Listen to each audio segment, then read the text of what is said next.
నాయకులు వరుసగా పార్టీ మారుతున్నారు. తాజాగా విజయసాయి రెడ్డి కూడా పార్టీ మారుతున్నట్లా తీసుకున్నారు. మేము ఇక్కడ కూర్చున్నామా, ధర్నా చేశామా, మీరు కూడా వచ్చారా? ఇన్ని గంటల పాటు ఇంతమంది టైము దీనికి కేటాయించామా? ఈ ఒక్క ప్రశ్నకు నేను సమాధానం చెప్తే ఇన్ని గంటల ప్రయాస వేస్ట్. ఇది కవర్ అవ్వదు, ఇది కవర్ చేయరు, మీరే కవర్ చేయరు. అవును, లైవ్ వెళ్తే తర్వాత ఇప్పుడు నేను లైవ్ ఈ సమాధానం కూడా చెప్తానమ్మా, అది కూడా లైవ్ పోతుంది. మళ్ళీ తర్వాత మీరు అది పిక్ చేస్తారా, ఇది పిక్ చేస్తారా? ఇది నాట్ రైట్ కదా. ఏమా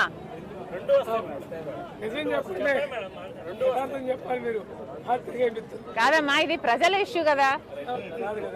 ప్రజల ఇష్యూని మీరు కవర్ చేయాల్సిన బాధ్యత ఉంది కదా. మీరే కాదు, ఐఎమ్ షూర్ ఇది మీ ఒక్కరిదే కాదు, మీ యాజమాన్యానికి కూడా చెప్తున్నాము. ప్లీజ్ ప్రజల కోసం చేసే కార్యక్రమాలను కవర్ చేయండి. ప్రజలకు మేలు చేసే కార్యక్రమాలను మీడియా కవర్ చేయాలి. ఇది రేపు చెప్తా.